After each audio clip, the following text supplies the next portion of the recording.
Welcome, my dear people of the first prep grade for the experimental or language school in all Egypt. And now that's the weekly time for science, and today we will continue our lesson about the chemical combination which we have started the last episode. ان شاء الله النهارده هنكمل درس التحليل الكيميائي او الكيميكال combination اللي بدأنا الاسبوع اللي فات. اتفقنا الاسبوع اللي فات ان في two type of ions، وعرفنا يعني كلمه ion مالهاش ترجمه لكن ليها معنى مهم جدا. الايون is the atom that lose or gain electron or more. يبقى ايه معنى كلمه ion؟ هي الاتوم اللي حصل لها lose electrons او gain electrons عشان تقدر تكمل نفسها او تبقى زي الانرجي جاز، زي الغاز الخامل او النوبل جاز، يبقى عندها الاوتر انرجي ليفل completely filled with electron. النهارده ان شاء الله هنكمل the chemical bonds، او هنتكلم عن موضوع حلو قوي اسمه chemical bonds، الروابط الكيميائيه. هنعرف ازاي elements او العناصر بتتحد مع بعضها. فور اكزامبل مثلا عارفين ان في كومباوند مشهور قوي اسمه صوديوم كلورايد، ملح الطعام، او كلوريد الصوديوم. طب ازاي الصوديوم اتحد مع الكلوراين؟ ده اللي هنعرفه النهارده ان شاء الله. نفس الكلام the compound of water، مركب الميه which is H2O، هو عباره عن two hydrogen atoms one oxygen atom. طب ازاي الهيدروجين اتحد مع الاكسجين؟ ده اللي برضه هنعرفه ان شاء الله النهارده. طب هراجع معاكم بس كده عن ايه معنى كلمه ion او difference between atom and ion and also the type of ion. عارفين كويس قوي atom is the smallest building unit of molecule that can't exist freely and keep the properties of matter. And also the ion، ايه هو الايون؟ هو atom or is the atom that lose or gain electrons during the chemical reaction. يبقى هي الاتوم اللي حصل لها lose electrons او gain electrons. So now what's meant by positive ion and also the negative ion? Positive ion is the atom that lose electrons during the chemical reaction. طب what about negative ion is the atom that gain electron during the chemical reaction. طب ناخد example سريع نفرق بين الاثنين. For example sodium and chlorine. We know that sodium، نكتب مع بعض sodium has atomic number 11 and chlorine has atomic number 17. طب سؤال بسمعه كتير جدا، واحنا مطلوب يا مستر نحفظ الاتوميك نمبر؟ لا، هو اوريدي هيكون عندنا في الامتحان، لكن مطلوب مني بس احفظ السامبل. وعلى فكره كتير قوي من كتر التكرار بنحفظ الاتوميك نمبر لكن هو مش مطلوب منك. طب لو حبيت اعمل configuration للصوديوم it will be 2 8 1. So what about chlorine؟ 2 8 7. So now what happened to each one of them? Sodium will lose electron، هيحصل له lose electrons and change into positive ion. What about chlorine? Chlorine will gain electron and change into negative ion. Why؟ طب ليه الصوديوم حصل له lose والكلورين حصل له gain؟ الصوديوم عنده 1 electron، يبقى اسهل له يعمل lose 1 ولا gain 7؟ طبعا شور lose 1، ناخد الرقم الاصغر دايما. طب 7 عشان لها تعمل gain 1 ولا lose 7؟ طبعا gain 1. يبقى معنى كده ان الصوديوم هيبقى positive ion لكن الكلورين هيكون negative ion. So now what about the chemical bond؟ درس النهارده بيتكلم عن موضوع اسمه chemical bonds، الروابط الكيميائيه. يعني زي ما قلت كده في اول الحلقه ازاي الاليمنتس تتحد مع بعضها، ازاي الاليمنت بيعملوا compound مع بعض. عندنا two type of bonds هما chemical bond، هنقسمها نوعين ionic bond and covalent bond. يعني ايه ionic bond يعني ايه covalent bond؟ هنعرف دلوقتي حالا. تاني عندنا في منهجنا كام نوع من البوندز؟ هم نوعين، ionic bond او بنسميها الرابطه الايونيه، covalent bond او الرابطه التساهميه. طب نشوف مع بعض كده what's meant by ionic bond. في definition حلو قوي ليها، بيقول لي it's the bond that occurs between metals and non-metal. نشوف كده definition ليها مع بعض. Again ionic bond occurs between atoms of metals and atoms of non-metal. يبقى في شرط مهم جدا للايونيك بوند، ايه هو؟ تكون ما بين ميتال ونون ميتال، ميتال ونون ميتال. طب ايه اللي بيحصل فيها؟ نشوف مع بعض. How is ionic bond formed؟ ازاي بتتكون؟ Ionic bond is formed when metal loses one electron or more and the non-metal gains one electron or more.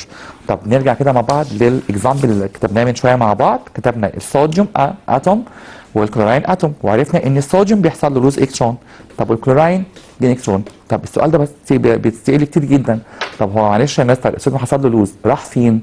والكلورين حصل له جين، جه منين؟ هما بالظبط بيتحدوا مع بعض كانوا هما الاثنين عملوا كده اتفاقيه هيكملوا بعض او هيعملوا كده شركه مع بعض وهيعملوا لوز وجين ونكمل بعض احنا الاثنين. طب نشوف مع بعض كده، نرجع تاني للرسمه. الصوديوم عنده الكترون in the outer energy level، هيعمل ايه للكلورين؟ هيديهوله. يبقى كده الصوديوم اتحول لاتوم ولا الايون تحول لحاجه اسمها ايون. 2 8 يعني كامل كومبليت زي الانرت جاس. طب الكلوراين بقى 2 8 برضه 8 ليه؟ لانه اخدوا من الصوديوم. يبقى كانهم عملوا مع بعض شركه وكونوا حاجه اسمها ايونيك بوند. حاجه اسمها ايه؟ ايونيك بوند. طب ليه سميناها كده؟ اصل هي بتحصل ما بين الايونز وبعض، بوزيتيف ايون والنيجاتيف ايون، بوزيتيف ايون والنيجاتيف ايون. يبقى تاني ايه معنى ايونيك بوند؟ هي البوند اللي بتحصل بين البوزيتيف والنيجاتيف، بين الميتال والنون ميتال، بين اللي بيعمل لوز واللي بيعمل جين. عشان كده اقدر اقول له ان الايونيك بوند is formed between atom of metal and another atom of a non-metal. Why? Because atom of metal lose electron or gives electron. ممكن اسميها give يعني بتدي الكترونات. طب تديها لمين؟ تديها للنون ميتال. طيب ليه؟ عشان هما الاثنين يكملوا بعض. So again, sodium atom lose electron and the chlorine atom gains electron, so they will form. هما الاثنين هيكونوا compound مهم جدا في حياتنا هو NaCl. ايه الكومباوند ده؟ هنسميه صوديوم كلورايد. ده ملح الطعام اللي احنا بنحطه في اغلب اكلاتنا. So now what happened to metal? Again it lose. Non-metal it will gain. So now what about the atom of metal and also the atom of non-metal? Atom of metal will lose electron and change into positive ion. طب النون ميتال هيحصل له جين ويتحول لحاجه اسمها نيجاتيف ايون. طب هل بيكون في كده قوه بينهم؟ طبعا قوه قويه جدا. طب حد كده لو مسك حته شويه ملح مثلا ممكن يكسرهم بسهوله؟ ممكن يفصل الصوديوم عن الكلوراين؟ طبعا impossible مستحيل يعني فيزيكالي، لكن ممكن طريقه كيميائيه هنعرفها ان شاء الله السنين الجايه. طب ليه؟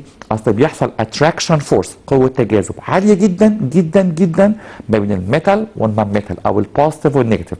يبقى اقدر اقول له جمله مهمه جدا هي electrostatic attraction، تجاذب قوي كهربي جدا او كهربي قوي جدا occurs between positive ion and the negative ion. again الجمله دي مهمه جدا نركز فيها كويس قوي. بيقول لي an electrostatic attraction occurs between positive and negative ion. عشان كده هقدر اقول له ان الايونيك بوند ديت very strong. طب لو ده سؤال جه في الجيف ريزون نفكر مع بعض. ليه الايونيك بوند very strong؟ عشان كان فيه attraction قوي جدا حصل ما بين البوزيتيف والنيجاتيف ايون.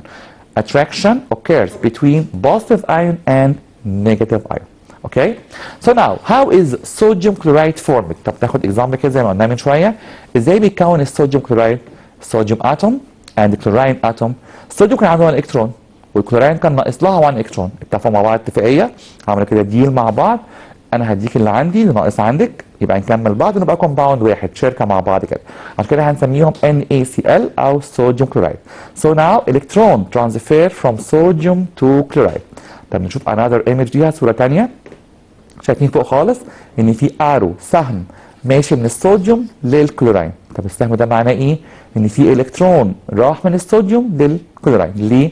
عشان يكملوا هما الاثنين بعض. كده بقى الصوديوم عنده 8 في الاخر خالص يعني completely filled، وكمان الكلوراين بقى برضه عنده 8 يعني برضه completely filled.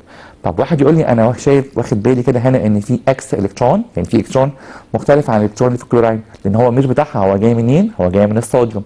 بصوا هنا في الصوره كويس، انا راسم الالكترونز اللي عند الصوديوم بالاكس، لكن اللي عند الكلوراين سيركلز او دواير completely دارك يعني جام اي تمام. طب ليه هنا في الكترون مختلف؟ يعني ده مش بتاع الكلوراين شخصيا لكن ده بتاع الصوديوم. عشان كده هنسميها تاني ايونيك بوند. يعني ايه ايونيك بوند؟ يعني رابطه ايونيه. ايه معناها؟ هي بتحصل ما بين ميتال ونون ميتال، الميتال يحصل له لوز والنون ميتال يحصل له جين، هما الاثنين يكملوا بعض. Another example, how is magnesium oxide formed؟ ازاي بيتكون مغنيسيوم اوكسيد؟ هقول لكم على نصيحه حلوه قوي. لو سالك في اي كومباوند ازاي بيتكون لازم يكون عندك الاتوميك نمبر. طب لو مش عندي شور هيكون عندك، ما يقلقش خالص. انا هنا بقول لك ازاي بيتكون مغنيسيوم اوكسيد. طب نكتب مع بعض مغنيسيوم 12، الاكسجين او الاوكسيد على فكره الاثنين نفس المعنى 8. طب نعمل كونفيجريشن 2 8 2 2 6. انا سامع كده حد دلوقتي بيقول لي تاهت ولقيناها، ده عنده 2 الكترون زياده وده ناقص له 2، خلاص ده هيعمل لوز 2 وده هيعمل جين 2. يبقى معنى كده ان المغنيسيوم هيكمل الاكسجين، يعني هيتحول ده البوزيتيف ايون وده نيجاتيف ايون، وهيكون بينهم بوند هنسميها ايونيك بوند. عشان كده هنسمي الاثنين دول مغنيسيوم اوكسيد. مغنيسيوم اوكسيد. يبقى ازاي اتحد المغنيسيوم مع الاكسجين؟ المغنيسيوم طلع جنتلمان قوي وكان عنده 2 الكترونز، عمل لهم لوز او اتبرع بيهم للاوكسيد واداهم للاكسجين وتحول كل واحد منهم لزي الانرت جاز، بقى completely filled with electrons، بقى كامل. هو ده الشرط بتاعنا عشان يتكون ايونيك بوند. يبقى ايه معنى ايونيك بوند؟ انها بوند بتتكون ما بين النيجاتيف ايون والبوزيتيف ايون، او الميتال والنون ميتال، او اللي بيعمل لوز واللي بيعمل جين، عشان يعملوا مع بعض هما الاثنين مع بعض ديل او اتفاقيه يبقوا كومباوند واحد. طب نشوف صوره ليها كده. شايفين قدامنا ان المغنيسيوم ايون كان عنده 2 الكترونز هيروحوا للاكسجين ايون. طب ال 2 الكترونز دول كان لونهم ايه؟ كان لونهم ريد سيركل. طب ليه عند الاكسجين هنا في اختلاف في الالوان؟ اصله اخذ 2 الكترونز من المغنيسيوم، عشان كده هنسميه مغنيسيوم اوكسايد. هما الاثنين اتحدوا مع بعض او اتجوزوا كده، يعني لو انجاز التعبير، يعني بقى كومباوند واحد، حاجه واحده، مغنيسيوم اوكسايد. اتحدوا ازاي مع بعض؟ المغنيسيوم عمل لوز 2 الكترونز اللي كانوا بره خالص واداهم للاكسجين جاز او الاكسجين ايون عشان يتكون مغنيسيوم اوكسايد. طب another example. How is aluminum oxide formed؟ ازاي بيتكون الومنيوم اوكسايد؟ ده اكزامبل طويل شويه، مش هقول صعب، ما بحبش كلمه صعب دي خالص، بس طويل شويه. طب نركز مع بعض. انا قلت من شويه نصيحه مهمه قوي. لو عايز اعرف اي كومباوند اتكون ازاي لازم اعرف اتوميك نمبر بتاعه. الومنيوم عارفين كويس قوي ان هو 13، وقلت اكتر مره مش بحفظه، لكن بحفظه بالتكرار، هو مش مقرر علينا يعني. طب الاكسجين 8. نعمل كونفيجريشن 2 8 3. كونفيجريشن للاكسجين 2 6. طب ده عنده 3 وده ناقص له 2. واحد يقول لي اوكي هندي 2 للاكسجين دوت من ال 3 دول، بس كده في واحد زياده هنوديه فين؟ خلاص نجيب اكسجين كمان. اوكي ناخد اكسجين تاني 2 6، بس ده جاله واحد بس ناقص له واحد تاني. طب نجيب الومنيوم كمان، الومنيوم 13. اوكي ناخد بالنا الاكزامبل ده زي ما قلت طويل شويه لكن مش صعب. 8 3. طب انا كان ناقص لي واحد بس للاتوم ديت، هاخده من عند الاكسجين الالومنيوم اللي فوق دوت، بس لسه كمان في 2 تاني من عند الالومنيوم، يعني 2 الكترونز تاني. طب هنعمل ايه؟ هناخد اكسجين تالت بقى، يبقى عندنا كده 3 اتوم اوف اكسجين and 2 اتوم اوف الومنيوم. اوكي طب نعد مع بعض كده. هنا كان في 3 الكترون يبقوا 6. اوكي وهنا ناقص 2 و2 و2 يبقوا برضه 6. يبقى معنى كده عشان يحصل كومبينيشن اتحاد بين الالومنيوم والاكسجين انا محتاج 2 اتوم الومنيوم و3 اتوم اكسجين، عشان كده الكومباوند ده هنسميه Al2O3. ايه معناها؟ ان كل 2 اتوم اوف الومنيوم combine with 3 اتوم اوف oxygen gas. يبقى عشان يحصل اتحاد بين الاثنين انا شور هنا necessary محتاج ضروري جدا at least 2 اتوم اوف الومنيوم. ليه؟ عشان يكون عندهم 6 الكترون 3 و3، هيحصل لهم هما الاثنين لوز، هيروحوا على الاكسجين 2 و2 و2 يبقوا برضه 6، يبقى لوز 6 الكترون والاكسجين جين 6 الكترون. الالومنيوم هيكون بوزيتيف ايون والاكسجين هيكون نيجاتيف ايون، ده اللي هنسميه الومنيوم اوكسايد او Al2O3. ايه معنى 2 ايه معنى 3 ديت؟ ده عدد الاتوم، اصل هنا اتحد 2 الومنيوم اتوم مع 3 اكسجين اتوم. طب نشوف لها صوره مع بعض كده. صوره قدامنا على الشاشه. انا شايف ان في كام اتوم الومنيوم؟ 2. وكام اتوم اكسجين؟ 3. طب ايه اللي حصل؟ كان الالومنيوم عنده 3 الكترونز و3 هنا يبقوا 6. طب الاكسجين ناقص له 2 و2 و2 يبقى برضه ناقص 6. يبقى ال 6 اللي في الالومنيوم هيعوضوا النقص بتوع ال 6 اللي في الاكسجين جاز وهيكون الومنيوم اوكسايد. كده نكون شرحنا يعني ايه ايونيك بوند. ايونيك بوند من تاني باختصار شديد هي بتحصل بين ميتال ونون ميتال او بوزيتيف ايون والنيجاتيف ايون. طب نتكلم عن كوفالنت بوند النوع التاني بقى. يعني ايه كلمه كوفالنت بوند؟ بنسميها الرابطه التساهميه. طب ايه هي؟ قالت تتكون من 2 نون ميتال. 2 نون ميتال. واحد يقول طب الاثنين نون ميتال اصلا محتاجين الكترونز، الاثنين بيعملوا جين، طب هيتكونوا ازاي؟ تعالوا نشوف كده ايه اللي هيحصل. قال لي each atom share 1 electron or more in the chemical reaction to complete the outer energy level to the nearest energy gas. طب ناخد اكزامبل كده منها. اكزامبل مشهور جدا في حياتنا هو الاكسجين جاز. نرسم مع بعض. عارفين كويس قوي الاكسجين جاز اسمه O2. اوكي؟ طب الاو 2 ده عباره عن ايه؟ عباره عن اكسجين اتوم واكسجين اتوم. طب الاكسجين كان اتوميك نمبر كام؟ 8 و8. نعمل كونفيجريشن 2 6 2 6. طب ايه اللي حصل؟ المفروض ان كل اتوم منهم هتعمل شير ب 2. واحد يقول طب يعني انا مش داخله دماغي برضه، هي مستر كل واحده ناقص لها 2، هي هتحصل لهم ايه عشان يكملوا بعض؟ كانهم بالظبط هيستلفوا من بعض، ده هيسلب ده 2 الكترونز كده بقى ده كامل. طب بعد شويه ده هيسلب 2 الكترونز برضه بقى ده كامل. بس عمليه الشيرنج ديت بتحصل بشكل دائم، يعني الاثنين بيسلفوا بعض في نفس الوقت، عشان كده بنسميها كوفالنت بوند او رابطه تساهميه. طب نرسمها احسن عشان تبقى اوضح شويه. هتخيلني قدامي اتوم اكسجين، نرسم مع بعض بليز. اتوم اكسجين لونها بلو فور اكزامبل، يعني عندها كام الكترون زي ما اتفقنا؟ 2 6. اوكي 2 والليفل الثاني 1 2 3 4 5 6. طب نرسم اتوم اكسجين ثانيه عامله معاها كوفالنت بوند، يعني عاملين كده اتحاد مع بعض، برضه هي فيها 2 الكترونز. اوكي 2 4 6. ناخد بالنا كده من الاتوم لونها بلو، عد كده عندها كام في الاوتر ليفل؟ 1 2 3 4 5 6 7 8. جالها 2 من الريد من الاتوم الثانيه. طب الاتوم اللي لونها ريد 1 2 3 4 5 6 7 8 جالها 2 من البلو. يبقى كل اتوم لو شفتها لوحدها هتلاقي عندها 8 الكترون، لكن هم لكن هما الاثنين مع بعض بيكونوا بعض او بيكملوا بعض انجاز التعبير يعني. عشان كده هنسميها كوفالنت بوند. ايه الفرق بين الكوفالنت بوند والايونيك بوند؟ الايونيك بوند بتحصل بين ميتال ونون ميتال.